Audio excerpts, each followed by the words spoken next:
I can't believe this is the third one of these that I've made during quarantine. Hello there and welcome back to Cuckoo for Books. My name is Salva and today I have another wrap up for you, and this time it's for the third quarter of the year. Can you see the panic in my eyes when I talk about how this is the third wrap up I've done and I still haven't left the house because Metro Manila is still in quarantine? At the time of filming, we have just hit about 200 days in quarantine. Love it. Recommendations are you still stay in the house, and I really don't want to be that person who's like, I'm gonna go to the mall just because I want to buy books. So I'm definitely trying to utilize like extra credits I have for audiobooks or reading ARCs. But for now I will get to why you probably clicked on this video, aka all the books I've read from June 2020 to September 2020. So the first book on my list is the worst book on my list, and it would be Medites Daughter by Sophie Herino. So yeah, I already forgot the plot because I tried shoving it out of my brain as soon as I finished it. This book is about Princess Margot, or Marguerite, and she was a 16th century French princess of the House of Valois, and she was also the daughter of Catherine de Medici. Cross that out, because Catherine de Medici plays little to no role in this book. It's really how Princess Marguerite was dumb, and at the same time was the victim of slut shaming, childhood trauma, sexual assault. This is the absolute wonderful thing, delightful thing about that. There is no concrete historical evidence that she was ever the victim of all of that, which means that this 21st century author read history, which was already pretty like sadistic and backward. Any European history in like the 16th century was pretty like really terrible towards women, but this author was like, it needs more. I'm gonna add some incest, childhood trauma, familial abuse. That'll hit the spot. You could have retold this in a way to give her more agency. You could have had a really in-depth exploration of her relationship with Catherine de Medici, who was a very powerful woman. So you could have really highlighted that parallel, but instead she has happiness and she does something dumb, she gets punished. Happiness, dumb, punish. Happiness, dumb, punish. You know those cartoons where the kid or the cartoon character like touches the electrical fence and then gets electrocuted and they're like, ha! And then they touch it again? I can't with this book. In my mid-year book freakout tag, I mentioned that I really wanted to explore this time period. After reading this book, I still want to explore this time period because I feel like this book did not give me a good glimpse of it. Don't read this book. It's absolutely terrible. I don't say that about a lot of books. This channel, it's mostly like, I love this book, I love this book, I love this movie. This book was, honest to God, terrible. Don't read it. Instead, listen to the Noble Blood podcast on Spotify, and they do cover the events of this book in like under 20 minutes. That's what I did right after reading this. I was like, I'm done. I'm gonna look for podcasts that tell the real story. Right after that, I took a little breaky break. This was around the time in quarantine where I was like, oh man, I really miss theater. So I went ahead and read The Crucible by Arthur Miller. This is a play about the Salem witch trials, and I really enjoyed reading this. I'm so excited. I have other books about the Salem witch trials on my TBR shelf, and I remember right after this, I played a computer game about the Salem witch trials. Playing a computer game, that's all I really wanted to do. I didn't really want to do it because I miss theater. I wanted to do it because I was about to play the new Nancy Drew game set in Salem. Ooh, I'm so high culture. So for the first few books, I really made a conscious effort to maybe stray away from YA for a bit. Medites Daughter, general fiction, general historical fiction. The Crucible, play, and then I decided to go back to middle grade to read Percy Jackson and the Lightning Thief. Would you like to see how gross and battered my copy is? Awesome! So I was reading this alongside My Calamity Jane, which I did a book review if you want to check it out. I'm just gonna leave it right up there. Reading this, I was like, oh no, I'm really not the target audience for this anymore. I appreciate it for what it is, but it's just not for me anymore. But reading it in print is what made me feel my age, and then I'm just gonna go hop on ahead because I don't have a book to show for this. I thought, oh, I have a couple of free credits for my audiobooks. Maybe, you know, hearing the voices might bridge the age gap a little more. I don't know, that's what I was thinking. So I read the sequel, The Sea of Monsters, via audiobook. So maybe listen to it rather than read. I enjoyed that one a lot better. I had a lot of fun listening to it. I don't know, like I felt like the adventure was back. Is when you're reading it on paper and it's your own voice in your head. You're like, I sound so old in my head. But when like a guy who sounds like a teenager is speaking the words to you via audiobook, you're like, okay, I can see what's going on in your mind. I can see the action, the adventure, adventure. So yeah, for sure, I'm definitely planning on covering the rest of the books audiobook style. So like I said earlier, I read Percy Jackson alongside my Calamity Jane. I did a full book review of this. If you want to go check that out, I'll leave it down below, and I've left it up top. I've mentioned this book so many times over recent videos that I feel like I don't need to go into it that much, but it is set in the Wild West, and it has a very humorous tone. They rewrite history, but funnily. They also cover Lady Jane Grey from the Tudor era and Jane Eyre, so different Janes throughout history. I'm trying to keep it concise because you already know all you need to know about this book if you've lurked on this channel long enough,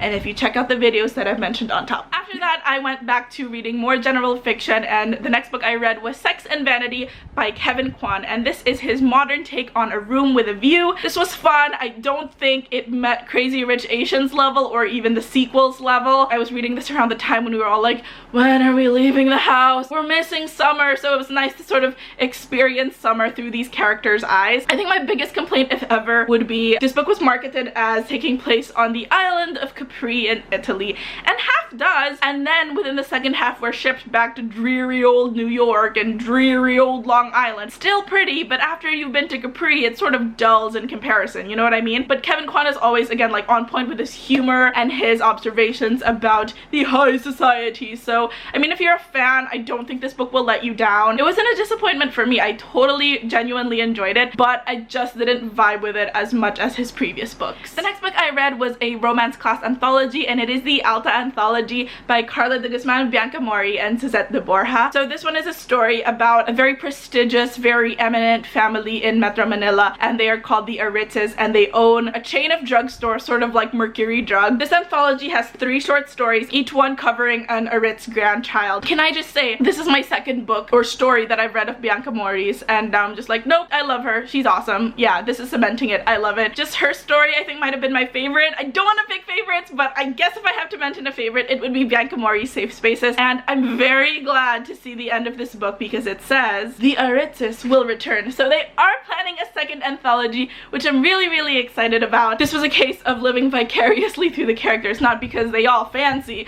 but also because they're allowed to go out. I don't get to go out in the city and see Manila, and I thought, okay, anthology, all mostly set in Manila, maybe I'll be able to experience the outside world through this, specifically the outside world of Manila. Whoa. Don't rain, I'm still filming. That's God saying hurry it up. The last 3 books were like a 1, 2, 3 punch of yes, I love these books. And the next book, again, I don't want to go too much into because I've already done a book review on it, but it is Fireborn by Rosaria Munda. This has dragons. I always think that that's just a really good selling point. Like, I'll just be like, dragons, and then you'll read it. But if you want to see my full book report, we're not in school. If you want to see my full book review of this book, I'm going to leave it up top and also in the description box down below. This is set in a world inspired by Plato's Republic and the Aeneid, and there are dragons. Yeah, that's all you need to know. If you want to know more, watch my book review. So the next book I read came with Penguin Random Houses and NetGalley's E-Arc Blast. This was in my most anticipated fantasy books for the rest of 2020, so when I saw this, I was like, this one, I'm reading this one first. And it is A Deadly Education by Naomi Novik. Now you are wondering, I said e-arc, why do I have the physical copy? I did read it via ebook, Kindle, e-arc, so many terms. The day I was about to finish it, I got an email asking, do you want the physical arc? Yes, but also I wanted to be very transparent and be like, you guys actually already sent me an e-arc, so if you want the physical arc to go to someone else who hasn't read it, I can understand skipping over me, but Penguin Random House was kind enough to still send an arc my way. So this one I just opened up last night. The characters in this book are probably the only ones with a worse lockdown than the Philippines. They live in a magical school called the Scholomans. There are these things called the Maleficaria, who are like evil, awful monsters that are attracted to magical people, especially magical people going through puberty. And that's why when they're in school trying to learn how to protect themselves, they also have to be constantly protecting themselves against these Maleficaria, or Mals for short. They can't leave the school. There's no leaving the school. Again, in the summary it says, until you graduate, where you could die or die before you graduate. I loved the heroine. So grumpy and so cranky. She is me on my worst day, and I loved her for it. The very last book, and just in time because it's about to rain and I can see my battery dwindling because I talk too much hating on Medites Daughter. Probably cut out a lot of it by the time you watch this video. But anyway, the very last book, I'm not doing a book review for this. Everything about this book has already been said. I would be just adding to the noise. choice. So I'm gonna do a quick review of this. Can you see it?